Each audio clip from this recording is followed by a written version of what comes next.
Okay, so more on the layer styles menu. Let's take a look at my gradient circle. We can forget the tree, okay, on the tree layer.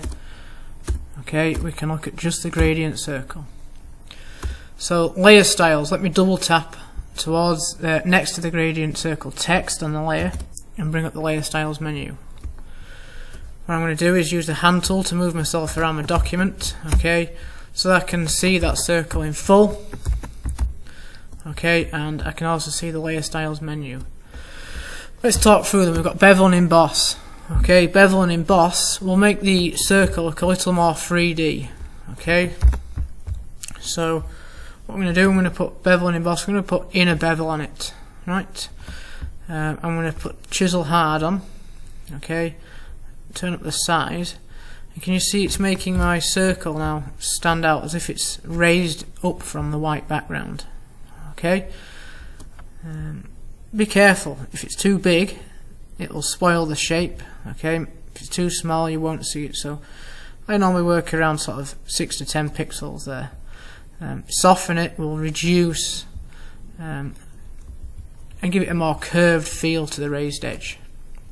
You can also deboss it, okay, making it appear to go down. I think it's much more effective bringing it up. Okay, you can see we've got a shadow along the bottom and a highlight along the top. Okay, and that's how it makes it look 3D.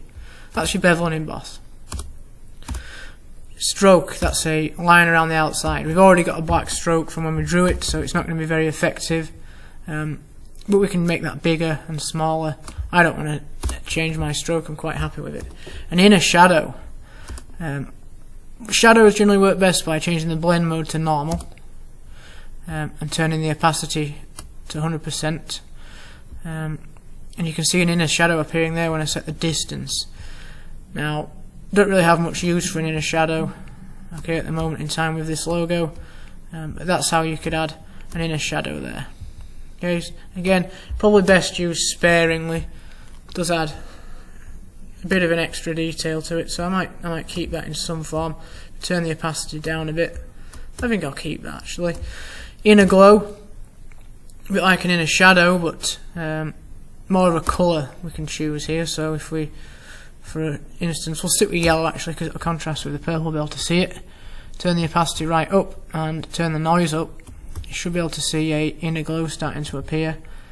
We can make it bigger, okay, and we can change the choke as well, which just makes it more of a solid fill.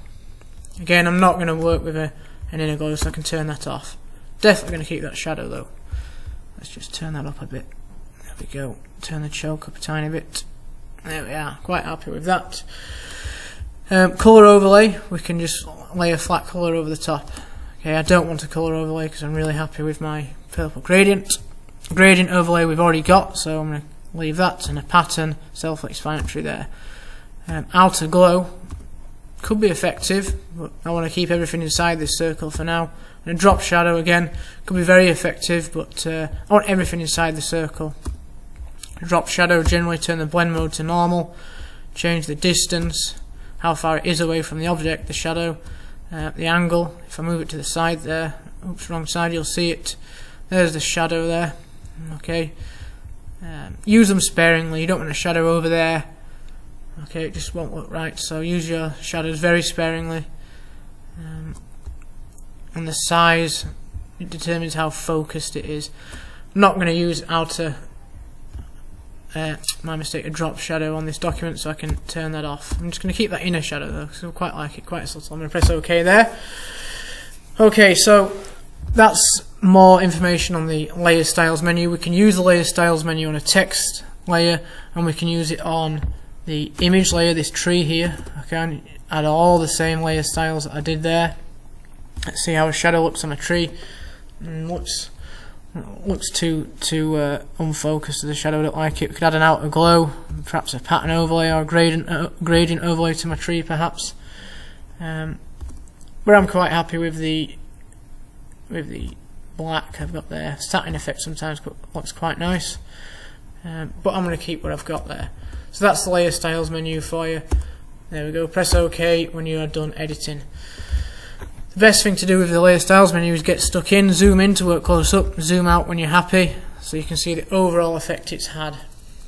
And I'm going to just leave that there for you now so you can have a look at how that subtle inner shadow is working there.